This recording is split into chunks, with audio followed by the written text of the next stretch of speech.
여러분 안녕하십니까? 뉴스투데이 제주입니다. 향후 10년간의 제주 미래 비전을 제시하는 제3차 국제자유도시 종합계획을 확정하기 위한 막바지 절차가 진행되고 있는데요.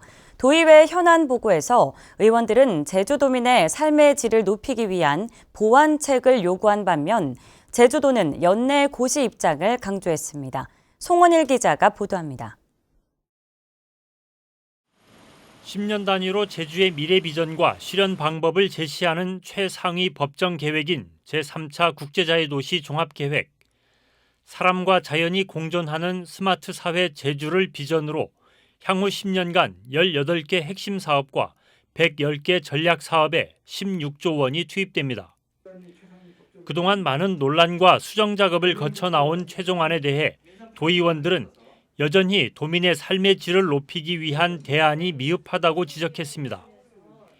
이 때문에 현재 제주특별자치도 설치와 국제자유도시 조성을 위한 특별법의 체계를 둘로 나눠야 한다는 의견이 제시됐습니다. 제주특별자치도법과 국제자유조성법을 나눠야 되는 게 맞다. 그러지 않고서는 계속 국제자유도 조성과 관련한 계획에 우리 제주특별자치도의 삶의 질을 올리는 도민들에게는 많은 부분 좀 부족하지 않나. 특히 제주의 생명산업인 농업에 대한 이해가 부족하고 종합적인 발전 방안도 제시되지 않았다며 보완을 요구했습니다. 이 스마트팜이라고 하는 농업의 스마트화를 상당히 폭을 축소, 제주의 농업을 고작 관광 체험에 포인트를 두고 있다는 것이죠.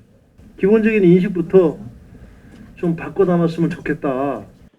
당초 계획에 포함됐던 쇼핑 아울렛은 찬성 의견도 많았으나 도민 갈등이 우려돼 이번 최종안에서는 제외됐습니다. 내년 6월 선출되는 새로운 도지사의 공약을 반영하기 위해 계획 수립 절차를 연기하자는 의견도 나왔지만 제주도는 올해 안에 확정해야 한다고 답했습니다. 이제 새로운 지사님이 7월 1일 날 취임하시면 그 민선 8기 도정에 대한 공약 사업을 정리하고 실천 계획을 그 종합계획을 만들지 않으면 내년 1년이 다 갑니다. 제주도의회는 이번 주 상임위원회별로 검토를 거쳐 다음 달 2일 최종 절차인 제3차 국제자유도시 종합계획 동의안을 심의할 예정이어서 처리 결과에 관심이 쏠리고 있습니다. MBC 뉴스 송원일입니다. 다음 달부터 단계적 일상 회복의 시작을 앞두고 정부가 새 방역 체계를 공개했죠. 당장 다음 주부터 세 단계에 걸쳐 방역 수준이 완화되는데 제주에서도 기대와 우려가 커지고 있습니다. 박주연 기자가 보도합니다. 정부가 발표한 일상 회복은 세 차례에 나눠서 진행됩니다. 1단계로 다음 주부터 식당과 카페 등 생업시설에 대한 영업 제한이 사라지고 현재 8명으로 제한된 사적 모임은 10명으로 확대됩니다. 2단계인 12월 중순부터는 대규모 행사가 허용되고 3단계가 적용되는 내년 1월 말에는 사적 모임 제한도 해제됩니다. 가장 먼저 영업시간 제한이 해제되는 생업시설 업주들은 기대감을 드러냈습니다. 장사하는데도 좀 활기를 띠고 있지 않나 이런 생각을 해보고요. 그 시간에 이제 구애를 받지 않고 손님들이 올 수 있는 그런 분위기가 조성이 되다 보니까 상권 회복에도 많이 도움이 된다고 봅니다. 유흥주점과 무도장 등 유흥시설은 현재 밤 10시까지인 영업시간이 자정까지로 2시간 연장됩니다. 하지만 방역 기준이 느슨해져 확진자 수가 다시 폭증하는 것은 아닌지 우려하는 목소리도 여전합니다. 지난 9월 추석 연휴가 끝나며 거리두기 단계가 완화되자 도내 유흥주점에서 동시다발적으로 집단 감염이 발생했기 때문입니다. 해당 시설에는 코로나19 백신 접종 증명과 음성 확인제 도입이 추진되고 있지만 아직 효과를 장담하기는 어려운 상황. 유흥업소 특성상 종사자나 이용자 모두 방문 이력을 밝히기 꺼리다 보니 업주들이 출입자 모두를 확인하기 어려울 것이란 전망도 나옵니다. 특히 제주도가 기존에 실시한 유흥업소 종사자 진단검사 의무화 제도 역시 실제 종사자들이 얼마나 검사를 받고 이행했는지 알 수가 없습니다. 제주도는 안심코드에 백신 패스 정보를 추가 입력하는 방안을 추진하고 위반 사항이 적발된 업소는 고발 조치하고 구상권을 청구하는 등 엄격하게 관리할 계획이라고 밝혔습니다. 제주도는 일상회복을 위한 정부의 구체적인 이행 계획이 나오는 대로 이번 주 금요일에 위드 코로나를 위한 제주형 방역 대책을 발표할 예정입니다. MBC 뉴스 박주연입니다. 제주에서 실내 체육시설을 고리로 한 코로나19 감염이 이어지면서 어제 오후 5시까지 확진자 7명이 추가 발생했습니다. 신규 확진자 7명 가운데 2명은 제주시 실내체육시설과 연관된 도내 확진자의 접촉자로 실내체육시설 관련 확진자는 31명으로 늘었습니다. 또 다른 지역 확진자의 접촉자 1명과 입도객 1명이 양성 판정을 받았고 나머지 2명은 감염 경로를 조사 중입니다.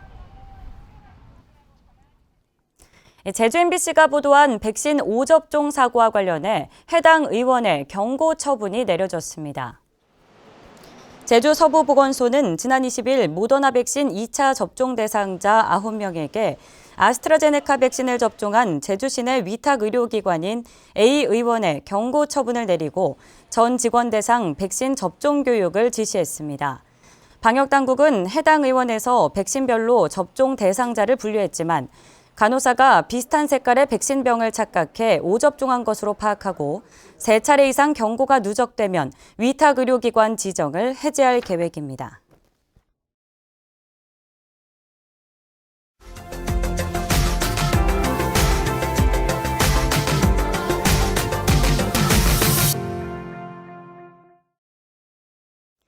고수온과 적조 못지않게 해마다 증가하고 있는 어병으로 양식 어업인들의 시름이 커지고 있는데요.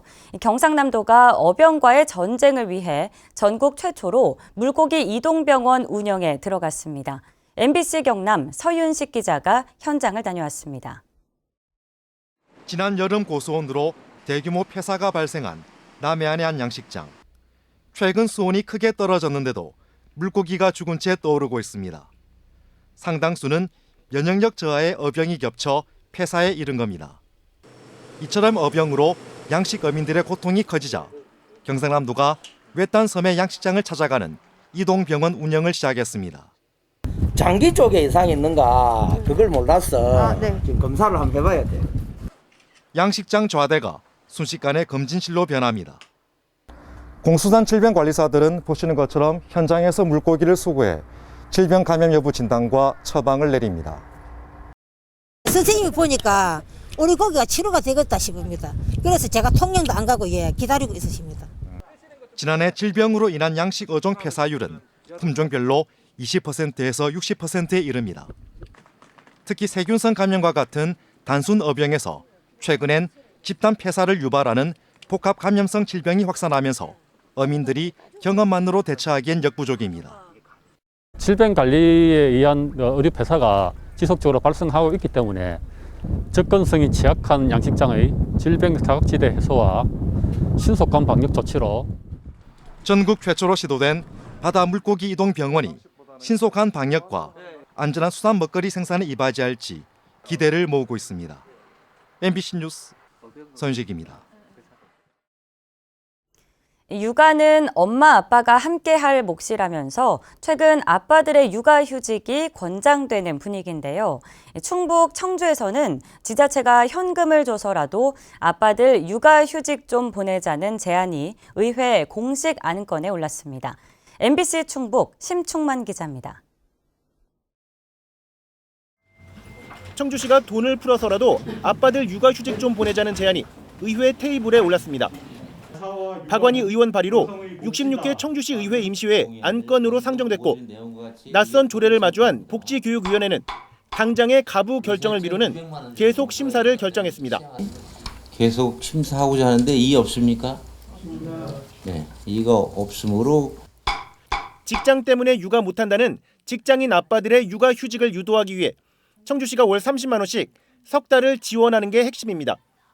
아직 남성 육아휴직이 적은 건 사실 눈치 때문에 못 쓰는 게 가장 큰 원인이지만 아빠가 휴직하면 가게도 적잖이 타격이라 못한다고 하니까 일부라도 보태주겠다는 취지입니다. 부족하지만 작은 지원의 씨앗을 통해 편견이 아닌 자연스러운 더 나아가 너무도 당연한 사회적 분위기로 자리매김할 수 있도록 위원님들의 당장 똑같이 세금 내고도 혜택에서 제외되는 비직장인 아빠들과의 형평성 문제가 제기됐고 일주일에 15시간 미만을 일해도 안 되는 부분이겠죠?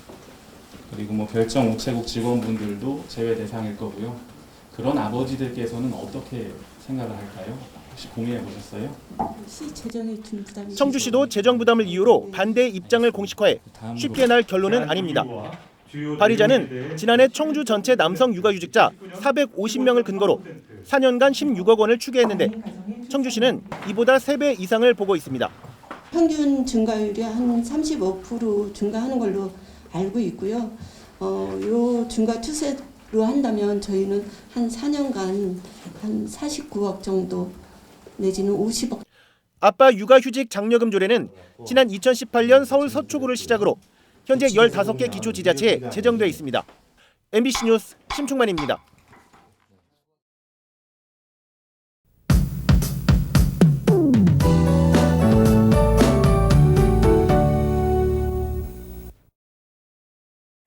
요즘 제주 곳곳에서 가을 정취를 느낄 수 있는데요. 오늘도 낮 동안 포근하겠고 완연한 가을 날씨가 이어지겠습니다. 단 오늘 전국적으로 공기질이 탁해지겠습니다. 올 가을 들어 처음으로 국외 미세먼지가 북서풍을 타고 유입되면서 제주 지역은 오후 한때 미세먼지 농도가 나쁨 수준이 예상됩니다. 다행히 바람이 불어주면서 미세먼지가 오래 머무진 않겠고요. 내일은 다시 깨끗한 공기질을 회복하겠습니다. 오늘 제주 전 지역에서 하늘은 대체로 맑겠습니다. 아침 기온은 어제보다 2, 3도 올라서 덜 쌀쌀한데요. 북부와 동부 지역 15도, 서부 지역 16도로 시작하고 있습니다. 가을볕이 들면서 낮에는 포근하겠습니다. 제주 북부와 남부 지역 22도까지 오르겠고요. 동부 지역은 21도가 예상됩니다. 도서 지역도 화창하겠고요. 낮 동안 활동하기 좋겠습니다. 오늘 도서 지역으로 오가는 여객선 운항도 양호하겠습니다. 바다의 물결은 제주도 전해상에서 잔잔하게 일겠는데요. 오후부터는 너울성 파도에 유의하시기 바랍니다. 해안가 안전사고에 유의해 주셔야겠습니다. 당분간 큰 기온 변화는 없겠고요. 맑고 온화한 날씨가 이어지겠습니다. 날씨였습니다. 제주 동부경찰서는 지난 21일부터 이틀 동안 헤어지자는 여자친구에게 10통 넘는 전화를 걸어 욕설을 하고 수차례 협박 문자 메시지를 보낸 50대 A씨를 스토킹 범죄 처벌 등에 관한 법률 위반 혐의로 입건했습니다. 스토킹 처벌법은 기존에 범칙금만 부과했던 스토킹 범죄의 처벌 수위를 높여 3년 이하 징역에 처할 수 있도록 명시해 지난 21일부터 시행됐는데 제주에서 입건 사례가 나오기는 이번이 처음입니다. 한국과학기술원이 올해 개교 50주년을 맞아 제주시 한경면 용수리에서 과학 로켓 발사 실험을 실시합니다. 이번 발사는 길이 3m, 직경 20cm의 고형 액체 추진 로켓의 탄도 비행을 추적하는 실험으로 제주도와 카이스트 연구진은 한경면 용수리 주민들과 로켓 발사에 관한 협의를 마쳤습니다. 제주 지역 화폐인 탐나는 전의 구매 한도가 다음 달에도 100만 원으로 상향 적용됩니다. 제주도는 코로나19 장기화로 위축된 소비 심리 회복과 경제 활성화를 위해 코리아 세일 페스타 기간에 맞춰 다음 달 한 달 동안 특별 구매 한도를 100만 원으로 상향한다고 밝혔습니다. 탐나는 전의 기존 월 구매 한도는 70만 원인데 지난 9월에도 추석 연휴에 맞춰 100만 원으로 일시 상향됐습니다. 제주도는 코로나19 장기화에 따른 소비 부진으로 어려움을 겪고 있는 해녀 어민들을 위해 드라이브 스루 방식을 이용한 비대면 소라 판매 행사를 열기로 했습니다. 이번 판촉 행사는 제주도와 각 마을 어촌계가 공동으로 추진하며 다음 달 5일부터 7일에는 대평 어촌계에서 6일에는 도두 어촌계, 18일과 20일에는 각각 화순과 고내 어촌계에서 활소라와 소라 젓갈 등을 저렴한 가격에 판매할 예정입니다. 제주 해안 쓰레기 가운데 담배꽁초가 가장 많은 것으로 나타났습니다. 제주 환경운동연합이 올해 해안 쓰레기를 조사한 결과 담배꽁초가 전체의 23%로 가장 많았고 플라스틱 파편이 22.5%로 뒤를 이었습니다. 환경운동연합은 담배꽁초의 90% 이상은 플라스틱 재질로 구성돼 미세 플라스틱에 의한 해양 오염 문제가 심각해질 수 있다며 주요 해변을 금연구역으로 지정해야 한다고 주장했습니다. 제주항 항만근로자 복지회관이 새로 들어섭니다. 제주도는 제주시 건입동 제주항 항만 배후부지 기존 복지회관 뒤편에 지상 3층, 연면적 1,200제곱미터 규모의 새로운 복지회관을 다음 달 착공하기로 했습니다. 기존 복지회관은 준공 후 26년이 넘어 노후되고 편의시설이 부족해 보수 개선이 필요하다는 지적이 이어졌습니다. 제주도는 1,000만 원 이상 지방세 고액 상습 체납자 177명의 명단을 다음 달 17일 전국 동시에 공개하고 예금과 주식, 가상자산 등을 조사해 압류 또는 추심할 계획입니다. 제주도는 지난해 체납 2월액의 절반가량을 정리해 지난해의 85% 수준인 686억 원 규모로 줄일 계획입니다. 뉴스를 마칩니다. 여러분 고맙습니다.